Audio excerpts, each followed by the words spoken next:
What's going on, guys? Welcome to another Ryzen 4500U Vega 6 game test on our Lenovo Ideapad 5. This is with our 512GB SSD, 8GB of RAM running at 3200 MHz, that's dual channel, soldered in on this laptop.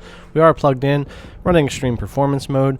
We're going to mess with 720p and 1080p on low settings, and we'll be using MSI Afterburner as always. The first thing we're going to do is a little bit of 1080p, but then we're going to go to 720p because that's kind of where you need to be for this game. So you can see in here, we're going to be at 1080p. And I always have the ADS, chromatic aberration, film grain, vignette. I always have that stuff off, especially for benchmarking. No HDR or anything. And I actually am going to go low and allow future frame rendering to be off for now. I don't know if it was a RAM issue or what, but with future frame rendering, I was having a little bit of stutter issues. As soon as I left that disabled, I had 0 stutters in the game. So for now, I'm leaving it that way. I don't really have time to play with it a whole lot. So let's get back into here at our 1080p, low settings, in our story mode for the moment. And we'll do a little bit here from the beginning of the game. We'll go through a few different areas, and we will switch to 720p soon. So I'm trying to catch up on some of my game testing for the Ryzen 4500U. I have a few more coming out. I have Dota 2. I have some of the some sports games. I think it is FIFA 20, NBA 2K20, and some other games that are headed out. The rest, another Halo game. So definitely some more game testing for this laptop coming out. And anytime we get a new game launch that's a AAA or a popular game, I will do my best to test it on the system and get it out as well, as I try to do with most of my systems on the channel.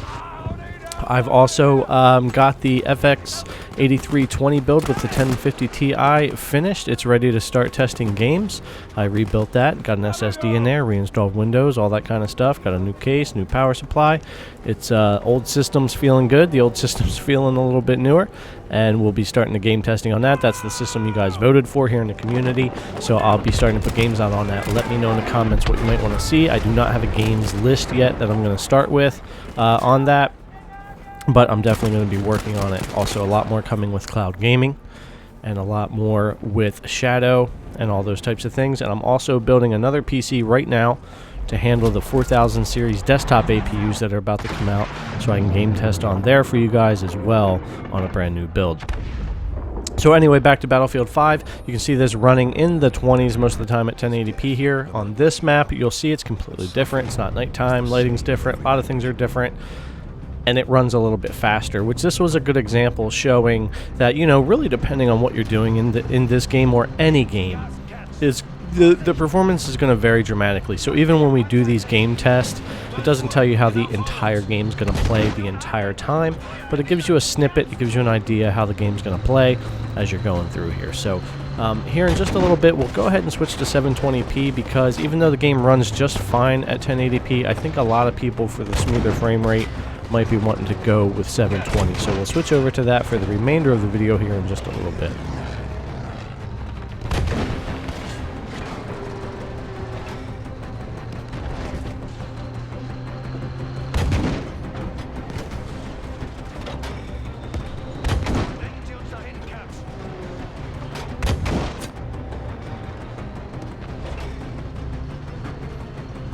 Alright, let's go ahead, jump in our settings. Everything else is going to stay the same throughout the rest of the video, except we're just going to bump our resolution down to 720p. You could run this game at 1080 or 720 or whatever in between that you really want to. You can tweak settings. You can definitely run the game just fine, but I think a lot of people are probably going to opt for 720p for the increased frame rate. So let's go ahead and do that here. Get back into the game and you'll see that frame rate jump up.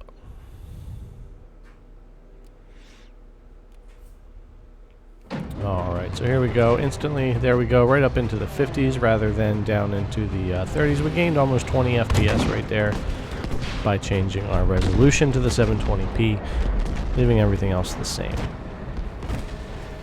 There again, though, really surprised the game would run. I ran a few different missions with this. I've done some multiplayer. 720p or 1080p, even though you get a difference in the frame rate, the game itself stays running really smooth, which I was surprised for Battlefield 5.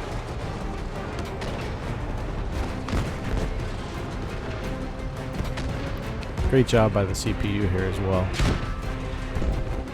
It's an APU, but the CPU side of things doing a fantastic job there. So here we are on the sniper area of the intro missions here, and this just gives another good idea of the game running in another area. We've got some decent draw distance here. We've kept everything the same. Still doing our 720p low settings. Everything working really, really well.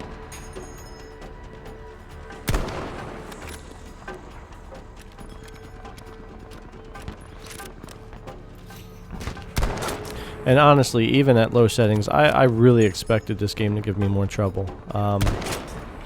This game has been a bit of an issue since launch sometimes, getting it to run properly on systems without stutters and little micro stutters in the game. It can be very difficult when that starts to plague you with this game. I'm sure plenty of you know what I'm talking about when I talk about micro stutters with Battlefield 5, but I never experienced any of that with this laptop, with this system.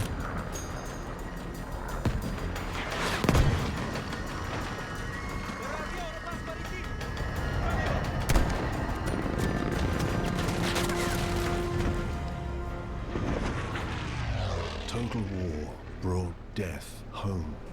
It wasn't just about the soldiers on the front. This time, the crosshairs... Even right there, it's a fantastic transition where the plane comes through and kills the sniper and then just keeps flying on through. I mean, not a hiccup, not a stutter in that transition there. Run very, very well. So let's get into just a little bit of multiplayer. And this is extremely boring multiplayer around here. I was hoping to get into something better. But this still gives you a good idea of the game running. There again, 720p, low settings, in multiplayer. I happen to be at the bridge here. And like I said, very not exciting gameplay here, unfortunately. But it does still give you that idea of how things are going to run. There again, very good. No micro stutters, no major issues.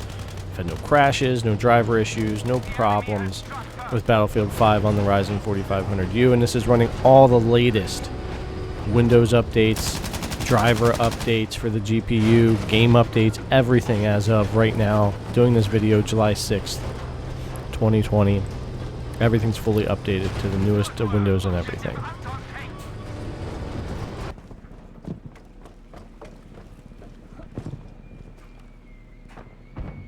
So we'll get one whole kill here soon enough. Like I said, this was a boring round. It wasn't super great, but I was trying to get a recording for you guys out on this. It's just so you can see the game running on this system, and still serves a purpose here. So check out the rest of this. You'll see that one decent headshot coming up pretty soon. Oh, also right here, this is where I like to talk about resolution, because 1080p would be very helpful in seeing these long distances, but I was still impressed with the draw distance and being able to still see the guys running out there. Just something I thought I would point out.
Alright, that's going to do it for this video, guys. We're at the end. Thanks a lot for checking it out. I hope this gave you a good idea of how Battlefield 5 will run on a Ryzen 4500U with 8 gigs of RAM. Thanks a lot for coming to check out the video. Subscribe to the channel if you haven't already. Give this video a thumbs up, ring that notification bell, and leave me your comment down below. Thanks again, and I'll catch you in the next one.